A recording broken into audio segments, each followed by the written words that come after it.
সম্পর্কই হয় নাই। আমি কখনো আজ পর্যন্ত আপনাকে তুমি করেই ডাকি নাই।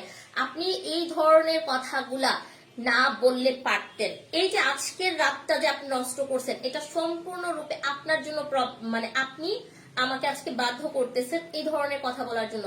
আমি তো বলে দিয়েছি স্টপ না স্টপ। আপনি কিসের ভিউর কামাইতেছেন, কিসের ভিউর জন্য আপনি এগুলো করতেছেন? নেগেটিভ পাবলিসিটি এত এত করা ঠিক না। এত নেগেটিভ পাবলিসিটি দিয়ে আরেকজনের বিজনেসকে টাইরা নিচে নামানোর চেষ্টা করা উচিত না। রিজিকের মালিক আল্লাহ। হ্যাঁ, আমি কখনো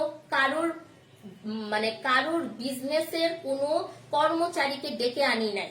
আমি কখনো কোনো বিজনেসের কর্মচারীদেরকে আমি পার্সোনালি আমি ডেকে নিয়ে আসি নাই যে আমার এখানে টাইম দাও, তোমাদের গোপন সমস্ত তথ্য আমাকে দাও। আমি কাশফিয়াস কালেকশন আজকে এখানে দাঁড়িয়ে আছি, আমি আজকে এত বছর এখানে আছি শুধুমাত্র আমার নিজের যোগ্যতায়, শুধুমাত্র আমার নিজের ট্যালেন্টে। হ্যাঁ, আখিকে দিয়ে অবশ্যই আমি লাইভ করাইছি, আখিকে আমি এনেছি। আমি আপনারা এগুলোর সাথে ওগুলোর তুলনা করবেন না। বিজনেস স্ট্র্যাটেজি আলাদা, বিজনেস চালানোর ব্যাপার আলাদা, আর হচ্ছে আপনারা কি বলে এটাকে মার্কেটিং করা আলাদা। মার্কেটিং প্লেসটা টোটালি ডিফারেন্ট থাকে। আমরা এমন কাউকে হায়ার করি যখন আমরা দেখি তার পাবলিসিটি অনেক আছে, এটা হয় খারাপ নয় ভালো। আমি পারি না, আমার তো আখির উপর সফট কর্নার ছিল দেখে আমি তিশাকে আনি নাই। এই যে আজকে আমার সাথে এত কিছু হয়ে গেছে, কই আপনারা এই 7-8 দিনে আপনারা তিশাকে আমার সাথে দেখেছেন? ইন ফিউচারে যদি কখনো আমি মনে করি হ্যাঁ আমার কাকে কাকে দরকার হবে, আমার কাকে নিয়ে আমার কাজ করতে হবে, সেটা আমার একান্তই পার্সোনাল ব্যাপার। কাশফিয়াস কালেকশনকে না টেনে হিচড়ে এত নামানোর চিন্তা। আমি কথাগুলো বললে অনেকে মনে করে এটা হয়েছে সেটা হয়েছে। খুব ভদ্রতার সাথে আপনি এতগুলো কথা বলেছেন। তিশা দেখতে সুন্দর, আমি নাকি পার্লারে ঢুকেই বলেছি আল্লাহ তুমি তো দেখতে অনেক সুন্দর, তার একটু পরে বলতেছে সরি এইভাবে না, বলতেছে শাড়িটা অনেক সুন্দর। কিন্তু অনেকগুলো আপু দেখতেছে যে এই কথাটাকে কাট করে ফেলছে, তিশা তুমি তো দেখতে অনেক সুন্দর। আলহামদুলিল্লাহ, তিশা সামনাসামনি অসম্ভব সুন্দরী একটা মেয়ে, এটা বলা অস্বাভাবিক কিছু না। মানুষের ক্যামেরা ফেস আর হচ্ছে বাস্তবে এক নাই হতে পারে, আমি এটা বলতেই পারি। সুন্দরকে সুন্দর বলবো, এটা দোষ কি? আখির যেমন চেহারায় মাশাআল্লাহ খুব মায়াবী একটা চেহারা, তিশাকেও সামনাসামনি যখন দেখেছি আমার কাছে ভালো লেগেছে। এটা আমি কখন বলেছি? অনেক পরে যখন আমি চলে আসি তখন বলেছি। ইভেন আমি এটাও বলেছিলাম তুমি লাইভে এত বাজে ভাবে তোমরা কথা বলো কেন, এত ঝগড়া করো কেন, আমি এটাও বলেছিলাম। এগুলা কি বলবো?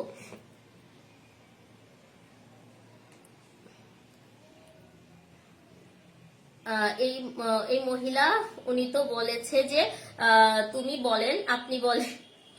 আপু মানে এই দেখেন, এগুলো নিয়ে অনেক কিছু বললাম। হ্যাঁ আপু, আপনার পেজে আমি লাইভও দেখেছি তো, তোমার পেজে শাড়ির ডিটেলস সম্পর্কে সুন্দরভাবে বলতেই পারে না। আমি যদি এই কথাটা দেখেন আপুরা, আমি উনি যখন আসে আমার কাছে, উনি আমাকে অনেক কিছু ফুটিয়ে কথা বলে। উনি কি বললো? আমি আফসোস করে কথা বলেছি। হ্যাঁ, কথাটা উনি এটা বলেছে। অথচ দেখেন উনি আমাকে দীর্ঘদিন বলতো আপু আমি যখন একটা কাজ করাই ও শেয়ার দেয় না, ও মেনশন দেয় না, এরকম বলতো। ওগুলো বাদ দিলাম।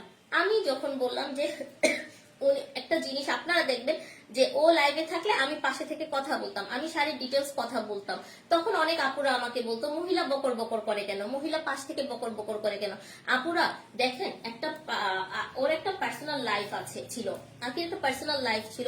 আপনারা সারাক্ষণ করতেন কি ওগুলো নিয়ে কমেন্ট করতেন, আর ও সেগুলো পরে আবার রিপ্লাই দিত আপনাদেরকে। হ্যাঁ হ্যাঁ, বাংলাদেশি আপু সিরিয়াসলি অপমান করেছে, শাড়ি সেল হয় না, কিছুই না, কত কি। হ্যাঁ আপু, এগুলো তো বলেছে, এগুলো বলছি সব ডিটেলসে আপু বলছি, এগুলোই বলছি ডিয়ার। সো আমি এটাই বলছি যে ওনারা কি কি বলেছে। তো আমি যখন বললাম যে আপনি যখন পার্সোনাল, এই যে আজকে যে ব্যাপারটা হচ্ছে আপু, আজকে আমার কি করা দরকার ছিল?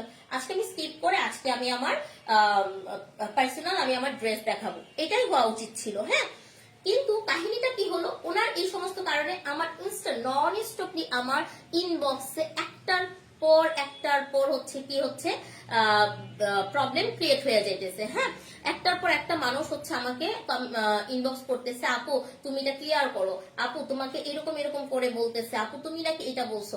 আপুরা, যেখানে আমার শাড়ি না, আমি ইনভেস্ট করি নাই, আমি কিচ্ছু করি নাই, আমি কি মানে একটা পেজ ওনার হয়ে আমি কি এতটাই বোকা যে আমি আমার ডিটেলসটা একজনকে বলবো আর আপনি বিকাল